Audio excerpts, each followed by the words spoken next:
ମୁଁ ସ୍ମିତା ଆପଣ ସମସ୍ତଙ୍କୁ ସ୍ୱାଗତ କରୁଛି ଲର୍ନ ଇନ୍ ପାଇପଲାଇନ୍ ଚ୍ୟାନେଲକୁ। ଏହି ଚ୍ୟାନେଲରେ ଆମେ ପାଞ୍ଚ ଧାଡ଼ିରେ ମହାପୁରୁଷଙ୍କ ଜୀବନୀ ବିଷୟରେ ଜାଣନ୍ତି। ଯେତେବେଳେ ପାଞ୍ଚ ଧାଡ଼ିରେ ଜାଣନ୍ତି ଅଧିକା ଜାଣିବାକୁ ଇଚ୍ଛା ହୁଏ।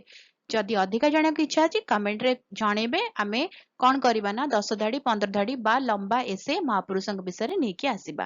ତାହେଲେ ଆଜିର ଭିଡ଼ିଓରେ ଆମେ ଜାଣିବା ଆଉ ଜଣେ ମହାପୁରୁଷଙ୍କ ଜୀବନୀ ମାତ୍ର 5 ଧାଡ଼ିରେ। ପତଞ୍ଜଳିଙ୍କୁ ଆଦି ଶେଷଙ୍କ ଅବତାର ଭାବରେ ବିବେଚନା କରାଯାଏ। ସେ ଜଣେ ପ୍ରାଚୀନ ଭାରତୀୟ ଋଷି ଏବଂ ବିଦ୍ୱାନ ଥିଲେ। ଯୋଗସୂତ୍ର ସଂକଳନ ପାଇଁ ସର୍ବୋତ୍ତମ ଭାବରେ ଜଣାଶୁଣା। ସେ ମହାଭାଷ୍ୟର ଲେଖକ। ସେ ଯୋଗ ଅଭ୍ୟାସକୁ ଅଷ୍ଟାଙ୍ଗ ଯୋଗରେ ବ୍ୟବସ୍ଥିତ କରିଥିଲେ। ତାଙ୍କ ଶିକ୍ଷା ଆଧ୍ୟାତ୍ମିକତା, ମାନସିକ ଶୃଙ୍ଖଳା ଏବଂ ଶାରୀରିକ ସୁସ୍ଥତାକୁ ମିଶ୍ରିତ କରିଥିଲା।